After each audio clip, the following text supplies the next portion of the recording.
వి gold trusted gold buyers. మీరు తాకట్టు పెట్టిన బంగారాన్ని విడిపించి ఈ రోజు ఉన్న మార్కెట్ ధరకు కొనబడును. నమస్కారం, వెల్కమ్ టు ఐ డ్రీమ్. ధర్మ మార్గం విత్ విజిత కార్యక్రమానికి స్వాగతం.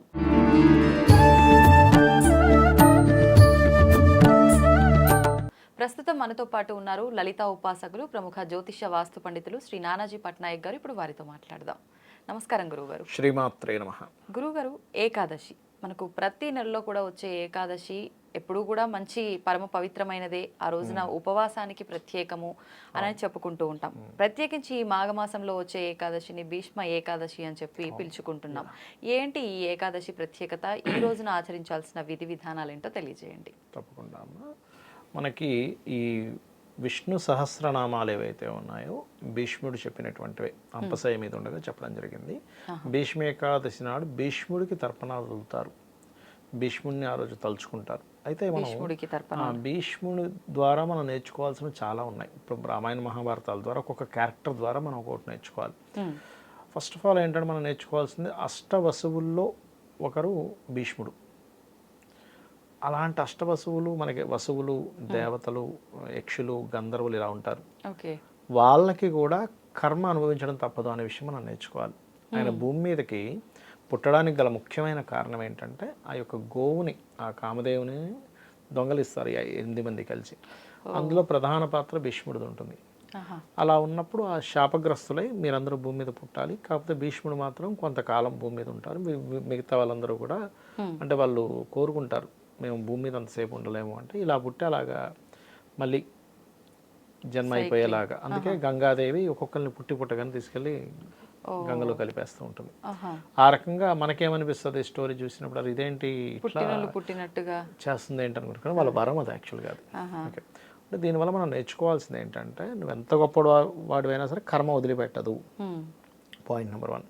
రెండవది, ధర్మంగా ఉండడంలో భీష్ముడికి మించిన వాళ్ళు లేరు. ధర్మరాజు తర్వాత భీష్ముడే.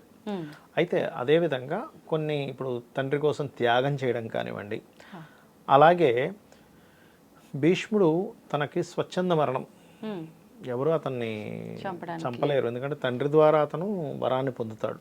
అలాంటప్పుడు ఈ పాండవులు వెళ్ళి అడుగుతారు, తాత నువ్వు ఎలా మరణిస్తావంటే, శిఖండి కనుక ఎదురుగా ఉంటే నేను యుద్ధం చేయనని చెప్పి చెప్తాడు. ఇక్కడ ఏంటంటే అంత ధర్మనిరతుడై ఉండి కూడా ఎందుకు మరి ఆయనకి లాస్ట్లో ఎందుకు అలా జరిగింది అంటే, ఎవరి పక్షాన ఉన్నాం ఈజ్ మోస్ట్ ఇంపార్టెంట్.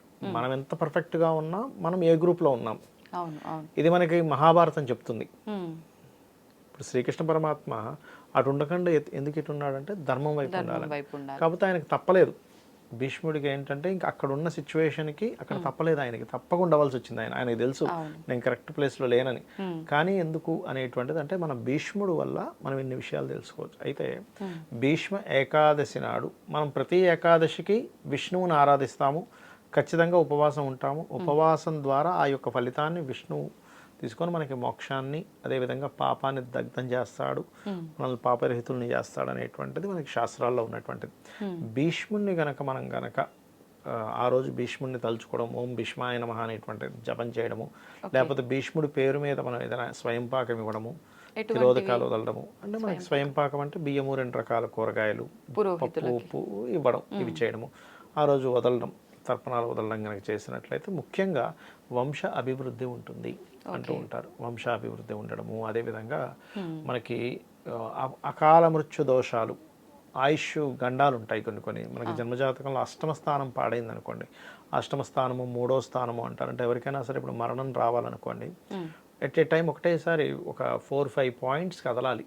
అంటే అష్టమము, తృతీయము, మారక బాధక స్థానాలు అంటారు. అంటే 2 and 7 అండ్ బాధక స్థానం. ఇవన్నీ దశ, భుక్తి, అంతరాలు, ప్రత్యంతరము ఈ కాంబినేషన్స్లో వస్తూ దాని గోచారం వస్తుంది. ఆ టైంలో మనిషి సడన్గా తన యొక్క శరీరాన్ని వదిలేయడం ఇట్లాంటివి జరుగుతుంటాయి. అటువంటివి ఏవైనా సరే వాళ్ళకి ఆకస్మికంగా అపమృత్యు దోషాలు ఉన్నా సరే భీష్ముడిని కనుక తలుచుకున్నట్లయితే వాటికి సంబంధించిన దోషాలు. అయితే ముఖ్యంగా మనం ఎంతసేపు ఇది తలుచుకుంటే ఈ ఫలితం వస్తుంది అనేది పక్కకు పెడితే, అసలు భీష్ముడి యొక్క క్యారెక్టర్ ఏంటి, ఎంత నిజాయితీగా ఉన్నాడు, తండ్రి కోసం ఎంత త్యాగం చేశాడు, ఇవి మనం ఫస్ట్ తెలుసుకోవాలి భీష్ముడి ద్వారా కనుక చూసుకున్నట్లయితే. అలాగే మరొక విషయం ఏంటంటే, ఎప్పుడైనా సరే ఏకాదశి వచ్చినప్పుడు ఒకటే గుర్తుపెట్టుకోండి, వీలైనంత మట్టుకు మీకు శక్తి ఉంటే ఖచ్చితంగా ఉపవాసం ఉండాలి. అంటే ఎంతసేపు ఉండగలిగితే అంతసేపు ఉండి తర్వాత శాస్త్రంలో చెప్పినటువంటిది 8 యామములు. ఒక యామం 3 గంటలు, 8 3 24 గంటలు శాస్త్రంలో చెప్పారు. డే చెప్పారు. అందరూ ఏమంటారంటే లేదు ఉపవాసం అంటే కేవలం దేవుడికి దగ్గరగా ఉండడం. అది కూడా అంటే దేవుడికి దగ్గరగా ఉంటూ నిద్రాహారాలను మర్చిపోతున్నాం. అవును. ఇందులో నిర్జల ఉపవాసం అని అంటారు. అసలు జలం కూడా ముట్టుకోరు కొంతమంది. కానీ ఇది ఎవరికి ఏకాదశి రోజు కూడా చేస్తారా నిర్జల చేస్తారు, నిర్జల ఉపవాసాలు చేస్తారు. కొంత శక్తి ఉండాలి దానికి. అంటే మీకు ఉండేటువంటి అనుష్ఠాన బలం ఎంత ఉంటే అంతకాలం ఉండగలుగుతారు. కొంతమంది ఉంటారు మీకు ఎన్ని రోజులైనా ఫుడ్ తినకుండా ఉండేవాళ్ళు ఉంటారు, సూర్య ఉపాసన చేసేవాళ్ళు అట్లా. అదేంటంటే మీరు ఫస్ట్ మీరు వేరు. ఇప్పుడు మనకి శ్రీకృష్ణ పరమాత్మ భగవద్గీతలో అదే చెప్తాడు కదా, ఈ శరీరం వేరు, నువ్వు వేరు, నువ్వు ఆత్మస్వరూపుడివి అనేటువంటిది నీ నువ్వు కనుక గుర్తుపట్టగలిగితే ఇంకా నీకే ప్రాబ్లం ఉండదు. అంటే ఏదైనా వచ్చినా ఈ శరీరానికి వస్తుంది, నాకు కాదు అనేటువంటి ఫీలింగ్ రావాలి. అలా ఆ శరీరానికి వస్తుంది. ఆ శరీరం ద్వారా అంటే మనం ఏకాదశి రోజు చేసేటప్పుడు మనం ముఖ్యంగా చేయవలసింది ఏంటంటే, ఒకటి భగవద్గీత వింటుండాలి, విష్ణు సహస్రనామాలు వింటుండాలి, భగవద్గీతలో ఉన్నటువంటి సారాంశం అర్థం చేసుకుంటూ ఉండాలి. ఇదేమిటి అంటే మనకందరికీ ఉండే ప్రాబ్లమ్స్ ఏంటి, నాకు అయ్యో ఇది నాకు రావట్లేదు, నాకు బర్డెన్ అయిపోతుంది, ఇవే కదా మెయిన్గా. అవన్నీ కూడా ఏంటంటే ఈ ఆత్మకంటవు ఈ శరీరం ద్వారా జరుగుతున్నాయి. ఈ శరీరంతో మనం కర్మం చేస్తున్నాం అంతే. కర్మం చేయకుండా ఉండకూడదు కాదు, కర్మలు చేయాలి. కానీ శరీరంతో చేస్తున్నాం, దానికి అంటకుండా ఉంటున్నాం అనేటువంటిది స్పృహతో ఉండాలని చెప్తూ ఉంటాను. ఆ యొక్క దాన్ని మనకి ఇంకా అసలు విష్ణువు అంటే ఎవరు, విష్ణువు యొక్క పూర్తి స్వరూపాన్ని చెప్పినటువంటి వ్యక్తి భీష్ముడు. కాబట్టి ఆ భీష్ముడిని తలుచుకుంటే అంటే భీష్ముడి యొక్క అనుగ్రహం మనకు కావాలి అంటే విష్ణు సహస్రనామాల యొక్క శ్రవణం పఠనం చేయడం ద్వారా. అంటే ఒక చూడండి మనకి ఇళ్లలో కూడా పెద్దవాళ్ళు ఎవరైనా ఒక మాట చెప్పారనుకోండి, అది మనం పాటిస్తే వాళ్ళు పెద్దవాళ్ళు ఎలా ఆనందిస్తారో, విష్ణు యొక్క తత్వాన్ని విష్ణు సహస్రనామాలు వింటూ చదువుతూ మనం విష్ణువు యొక్క తత్వాన్ని అర్థం చేసుకోవాలి. ఇక్కడ విష్ణు సహస్రనామాలు చదవడం అంటే కేవలం చదువుకుంటూ వెళ్ళిపోవడం కాదు. విష్ణువు అంటే ఏమిటి అంటే మనకి సృష్టి స్థితి లయ, స్థితి కారకుడు. ఇక్కడ జరుగుతున్న ప్రతి సంఘటన ప్రతి మూమెంట్కి విష్ణువే కారకుడు అనేటువంటి ఒక భావనతో అలా విష్ణువు అది దైవ సంకల్పము, దైవ సంబంధంగా ప్రతిదీ నడుస్తుంది అన్నప్పుడు మీరు దాన్ని రెస్పెక్ట్ చేస్తారు. ఇప్పుడు చిన్న ఎగ్జాంపుల్ అంటే ఎట్లా అంటే చిన్న ఎగ్జాంపుల్ చెప్తా చూడండి. ఇప్పుడు భగవంతుడు సడన్గా ప్రత్యక్షమయ్యాడు. ప్రత్యక్షమై ఇప్పుడు నువ్వు ఒక టీ తాగుతున్నావు. ఆ టీ తాగడం ఏదైతే ఉందో ఆ మంట వేడిగా రావడానికి కానీ, అది బాయిల్ అవ్వడానికి కానీ, ఆ టీ పండడానికి, వీటన్నిటికీ నేనే కారకుండా అని స్పష్టంగా చెప్పి ఇది నీకు రావడానికి కూడా నేనే కారకుండా అన్నప్పుడు మీరు ఎట్లా దాన్ని ఎట్లా చూస్తారు? ఆ టీని చాలా పవిత్రంగా, చాలా వాల్యుబుల్గా చూస్తారు. కానీ యాక్చువల్గా నిజంగా జరిగేది అదే. టీ దగ్గర నుంచి ప్రతిదీ కదలడానికి విష్ణు కారకుడు, ఆయన సృష్టి. ఇది నేను చేస్తున్నాను అంటే నిజంగా అది. కానీ అది నిజము అనేటువంటిది మనం అర్థం చేసుకొని ఆ లైఫ్లో అట్లా కనుక వెళ్ళగలిగితే బ్యూటిఫుల్గా ఉంటుంది లైఫ్. అంత జ్ఞానం రావాలి అని అంటే అది ఒక రోజుకి రాదు, ఎవరికి ఒక రోజుకి రాదు. మనం అనుకోగా అలా అలా అలా అలా స్టెప్ బై స్టెప్ వస్తుంది. పడిపోతూ ఉంటాం మనం. మళ్ళీ కొంతసేపు అట్లా ఉంటాం, మళ్ళీ ఏదో రాగానికో ద్వేషానికో కోపానికి గురవుతాం, మళ్ళీ వెనక్కి తీసుకుంటాం, మళ్ళీ అలా అలా అలా అలా. ఒక వ్యక్తి సైకిల్ తొక్కే వ్యక్తి చూడండి, పడిపోతూ లేస్తూ ఒక వారం రోజులకి సెట్ అయిపోతుంది సైకిల్ తొక్కడం. అలాగే మన మనసుని అదుపులో, నేను ఆత్మస్వరూపుణ్ణి అని చెప్పి అదుపులో పెట్టుకోవడమే భగవద్గీత యొక్క సారాంశము, విష్ణు సహస్రనామాల యొక్క సారాంశం చెప్పాలంటే. సో వీటిలో జ్ఞానాన్ని అంతా కూడా ఆ రోజున మనం బుర్రలోకి ఎక్కించుకోవడానికి ప్రయత్నం చేయాలి. ఒక్క రోజులో ఎక్కించుకోలేమండి, ఎవ్రీ సెకండ్ పోరాటం జ్ఞానం వైపు అడుగు వేయడం అనేది. ఇప్పుడు ఒక పేజీ మొదలు పెట్టాము ఆ పుస్తకంలో అని అంటే చదువుతూనే వెళ్ళిపోతుంటారు, నెక్స్ట్ పేజ్. అలా చదవడం కన్నా ఆ ఒక్క పేజీనే 10 సార్లు చదివి అర్థం చేసుకోవడం మేలేమో కదా. వాల్యుబుల్ పాయింట్ అది. ఎందుకంటే ఒక పేజీని మీరు దాన్ని మననం చేసుకుంటూ ఎందుకు అన్నాడు ఈ మాట, ఇందులో ఇంకా ఇండెప్త్ ఏంటి అని మన నిజ జీవితంలోని అన్వయం చేసుకుంటూ వెళ్తే ఇంకా అద్భుతంగా ఉంటుంది. ఒక డౌట్ అండి, ఇప్పుడు ఇట్లా ఏకాదశి ఉపవాసం రెగ్యులర్గా ప్రతి ఏకాదశికి ఉండే వాళ్ళు చాలా మంది ఉంటారు. అయితే కొంతమందిలో ఒక డౌట్ ఉంటుంది, నేను ప్రతి సంవత్సరం ఉంటున్నాను కానీ నాకు ఈసారి వీలవ్వలేదు. ఆడవారి విషయమే తీసుకుంటే వీలవ్వలేదు అంటే ఎలా పూజ చేయలేను, నేను భగవంతుడికి దూరంగా ఉంటా. కానీ ఇన్ని సంవత్సరాల నుంచి ఉపవాసం చేసుకుంటూ వస్తున్నా, మరి ఉపవాసం కూడా ఉండాలా వద్దా?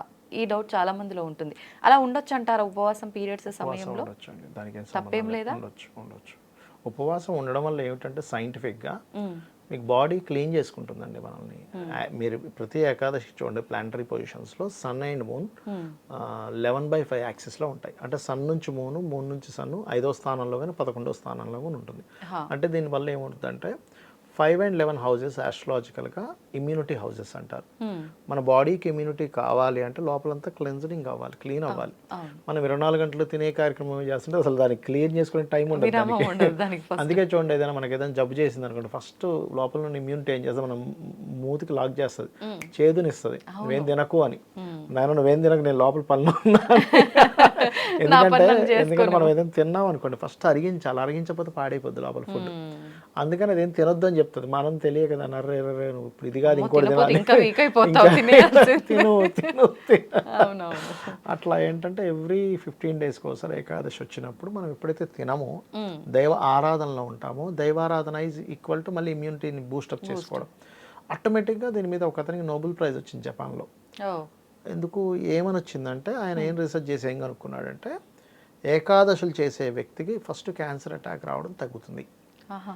రెండవది జబ్బులు తొందరగా నయమవుతున్నాయి మ్మ్. పర్టికులర్గా, ఓకే ఓకే. మూడవది చిన్న చిన్న ఇప్పుడు ఇన్ఫెక్షన్స్ లాంటివి వచ్చాయి, తట్టుకునే శక్తి ఎక్కువగా ఉంటుంది. సో ఈ మూడు చాలా బాగా ఉంటున్నాయని చెప్పి ఆయన చాలా అంశాలు చెప్పాడు, బట్ నేను మేజర్గా చెప్పాను అందులో. Okay okay.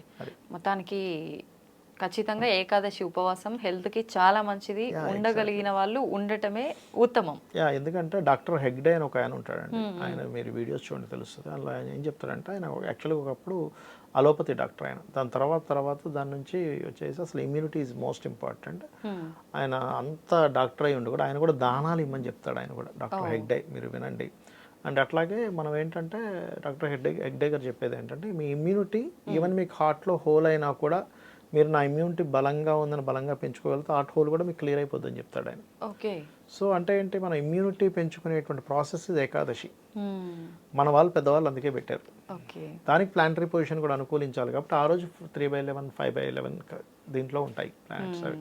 ఓకే. అంటే మన ఆరోగ్యానికి ఎలా శ్రేష్ట ఉంటుందో దానికి తగ్గట్టుగా అన్ని ప్రకృతి కూడా సహకరించే రోజు కాబట్టి ఉండటం. ఎందుకంటే చూడండి, మనకి అమావాస్యలు వచ్చినప్పుడు మనకి మనసు అంత ఇదిగా ఉండదు.